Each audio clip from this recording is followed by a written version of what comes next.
Hello, our friends, Evolutionary Energy Arts family. Hello there, welcome back. History repeats itself. If we are not aware of what's happened in the past, we might blindly stumble down the same path in the future. That's today. Yeah, we don't want to do that. That's why it's so important to understand what happened in our past. Signs, and more signs. So let's look at some of the posters that were being put out there during the time period of the early 20th century, which was a revolutionary time period in so many ways.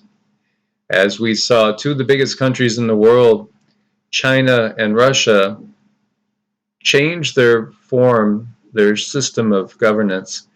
See if you guys could pick up on anything that maybe is something that you see over and over again in these posters. You know, a little game that we played in school is find the similarities. Yeah, what do you see that seems to be the similar that just keeps popping up? Where can we draw these similarities? Interesting there. Breaking the chains. Well, breaking or building? So these were out there in that time period.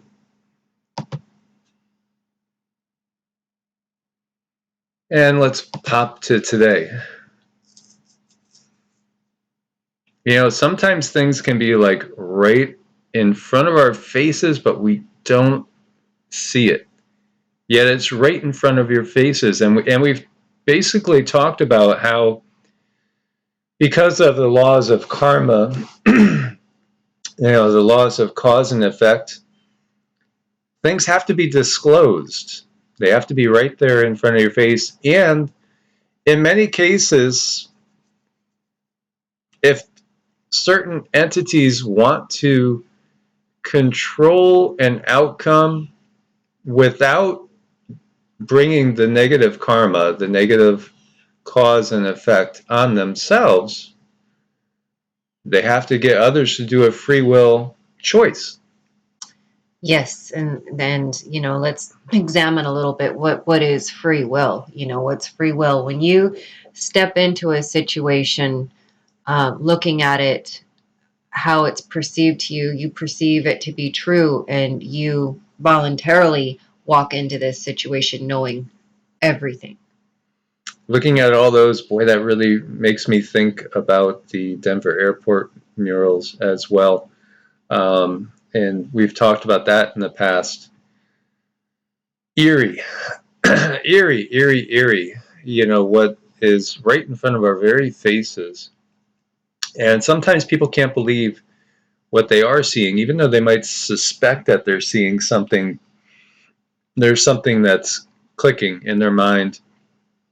But, there's that cognitive dissonance that we're talking about, where people they have this tendency to say, hey, we've been down this road before. It's, excuse me, guys, it's not so bad. Things are going to go back to normal, whether we're talking about earth changes like La Palma going off Kilauea. They've erupted before, yes. Have they erupted together? Have we seen, there's so many other variables to take into account, but I just want to focus on this. Yes, let's take a good look at this picture and think about the other pictures that we just showed and go ahead and understand the similarities and where and kind of suspect or imagine where could this possibly be going. Well, one of the big topics that we were talking about yesterday is Texas, and we could see that what went into play in Texas yesterday has already kind of drawn response. Texas order reflects growing GOP date for man hostility. As we've talked about, different states going to do different things. So with the governor of Texas leading the charge, conservative Republicans in several states are moving to block or undercut number 46's dates for men. You know what we're talking about. And then we see over here this tweet, U.S. federal date for men to be enforced before the end of the year, the White House confirms. Because, there was comments yesterday of, that it's not real. They haven't done anything yet. It's not real. It's just an illusion. But, right here we see, that they are going to twist and, you could say twist arms, however you want to view it. They are planning to enforce. And as we said before, this is creating where you're going to have two trains on the same track heading towards each other. Who's going to blink? Well, are the passengers going to blink? Is part of the question. So on September 9th, number 46 announced a national date for man that will apply to federal workers, companies with over 100 employees, which when you get down to it is just, it's a ginormous amount of companies, and government contractors. The rule for private companies is set to be issued by the Department of Labor's Occupational Safety and Health Administration, OSHA. Fines for noncompliance could be up to $14,000 per violation, according to The Hill.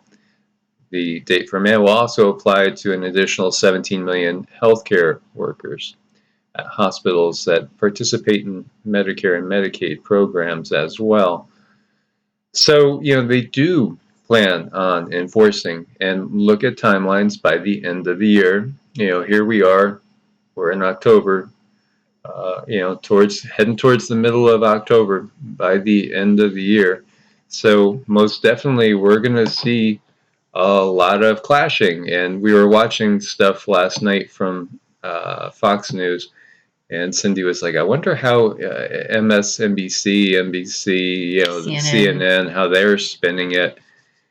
Because as we know, everything's always been about spin, spin, spin. It's just part of this program of convincing people, and you're never going to convince everybody of anything. And so this gets into how are they going to enforce it. Well, they're basically going to use people kind of telling on other people. When you get down, there's no other way to put it, because they're not banking on sending OSHA into every single business in the country.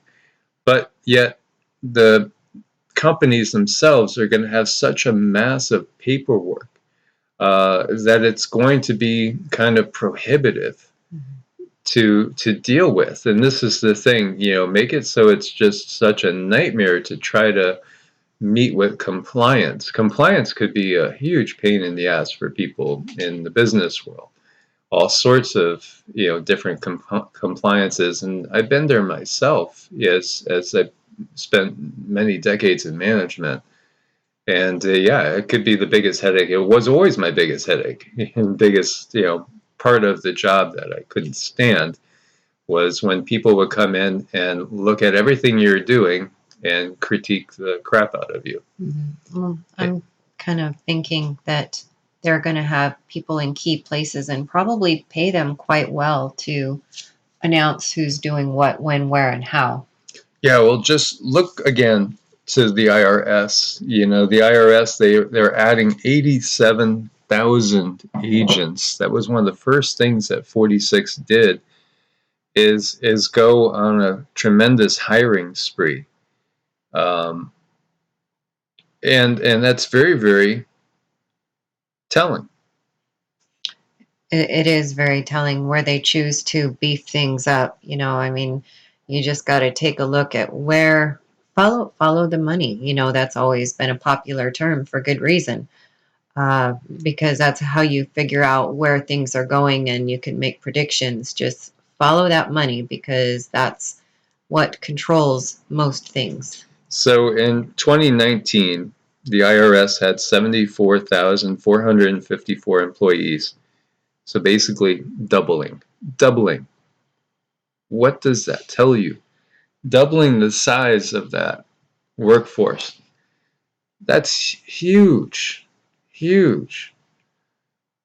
That should right there tell us that we're going into uncharted waters. We are going into uncharted waters. Well, here in the US, we're going into uncharted waters. These waters have been charted before in other places.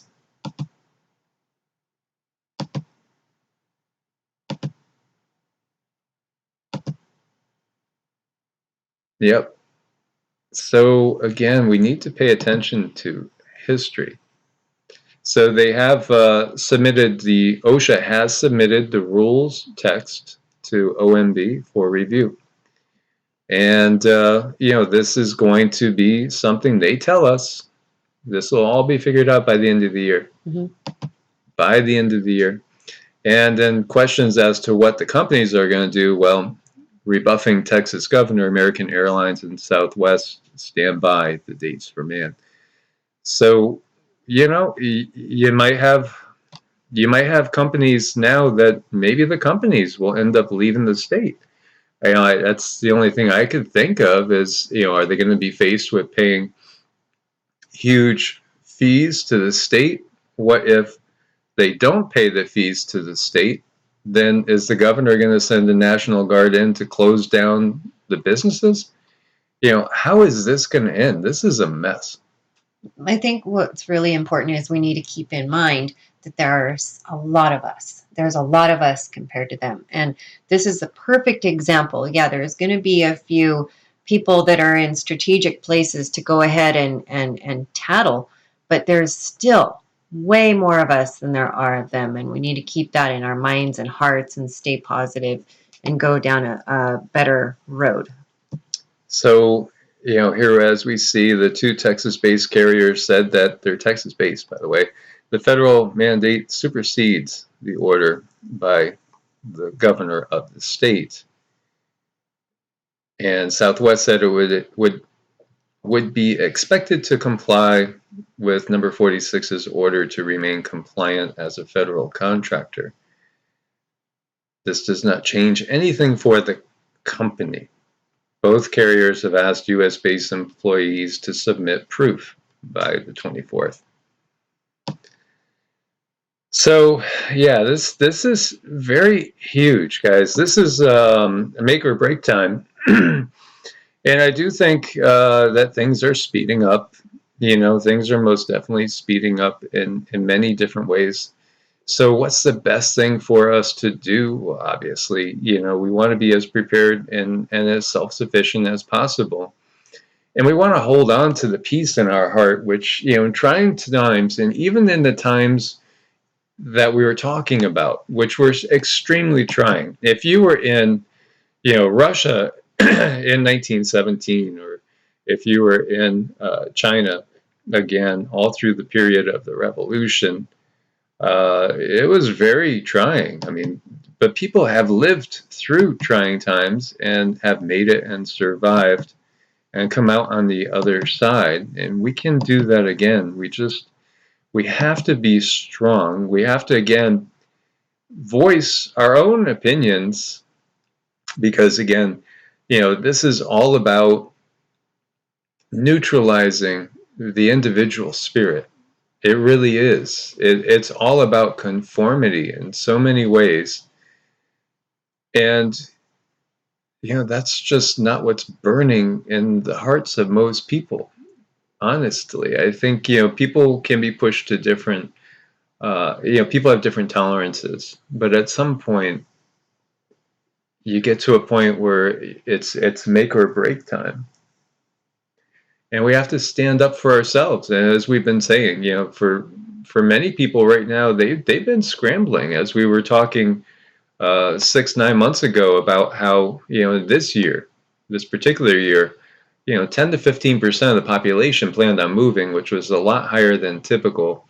And a lot of it was geopolitical, because they didn't agree with what was going on in their own states. And while I thought New Mexico would be one of the best places to write out the earth changes, especially when we get into the big stuff, what we saw with the roadblocks and with checking people, and we went around the corner once and saw 20 cop cars there, and had to kind of run the gambit past like 6 to 8 different armed people looking at you intently. It made me feel very much like we were back in this world here. So it was a case of, okay, it's time to go to somewhere that's going to have a little bit more freedom, because it is there. People will resist in certain areas. They always will resist and strive to remain free. In certain areas, people will bond together and they will start to come together and just do their own thing. Even in occupied countries, as we've talked about in the past, Poland suffered tremendously, but still there were people that helped each other out, and were throwing a rutabaga over the fence, and the other person's throwing some lettuce back over the fence the other way and hoping somebody doesn't see them. But they're supporting each other in ways that they can. And this is what we're being called on to do, is to truly work together and support each other in whatever way we can. Come together. Now, the Galactics had said that they do expect in this time now, you're going to see many people coming together and banding together. And we might have to do it very quietly, just keeping pretty silent at some point in time, perhaps. Because, the problem is, if we don't speak up early enough, if we don't point things out early enough, then it gets to the point where, it's an avalanche that's coming down. It makes it tougher. And then sometimes you have to just simply ride out the storm when it gets to a certain level. And everyone needs to do what they can do at their own capacity to be self-sufficient, because that's where your freedom lies. And understand that your guides are there with you. They definitely want to help give you the best path and the easiest path possible for your soul. And we need to trust them. We need to trust them. Sometimes things might look a little bit shaky, a little bit uneasy, but understand, when things are put in your path, they're there for your own soul growth, personal growth. The world is a dangerous place, not because of those who do evil, but because of those who look on and do nothing. That's Albert Einstein's quote. Very, very true. And he saw those times too. And so, he knew firsthand what was happening in the world and what could happen again and again and again.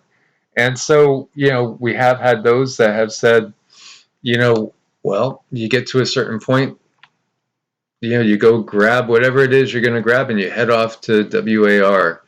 But, what violent revolution has ever lasted? Again, like creates like, so violence creates more violence. You have to look for the bigger picture, and plus we're heading out of a dark age into a more enlightened age where there isn't the conflict. We got some messages from the Galactics yesterday, and one of them was all the disinfo that's out there right now, and portraying the Galactic Foundation, the Federation, the Galactic Federation, as being, again, something more of our 3D construct with this planet's system than it really is. Their weapons are defensive in nature, not offensive. Again, they're in the higher vibrations and the higher densities because of the frequency they can hold, which is one primarily of love and understanding the unity that is behind all things. So unfortunately, we have the controllers that are utilizing different people to twist and distort the true message it's that the Galactics want to give us, which is that we have to work towards a symbiotic relationship with each other and the planet. What good does a cancerous cell do to the entirety of the body? Is that cancerous cell not at war with the rest of the body? What possible good outcome could happen if that cancerous cell wins? Now, again, when we look at the totality in modern medicine today, their answer is to use negative applications to combat the negative. And this is just part of the mentality that will never see, something of a sixth density, seventh density reality, because they can't. They're limited. They just are stuck. And they want as many others to be stuck with them as possible. They do. Misery loves company. Very, very true. Yeah, so we have to make our choices. We do have to liberate this world, but it's going to be liberation that comes through revelation and understanding the manipulation that's constantly ongoing. This is manipulation. This is, facing the bully to the point where they get you to become the bully. Mm-hmm. And then there's a new bully that they could use and utilize. And there's never peace. That's their bottom line reality. They don't want peace. That's the bottom line. But we want peace. So, again, develop that spiritual practice. Have it be your priority. We're going to need that more than anything in the times ahead. Develop that spiritual connection to the higher realms and to yourself. And do not be afraid to be a unique being. They want conformity. So we must push back with being a unique version of Source ourselves. Absolutely, indeed. So as always, guys, thanks for your support on Ko-Fi and Patreon. Check out Medicinal Foods, link at the top of every video. God bless and namaste. Namaste.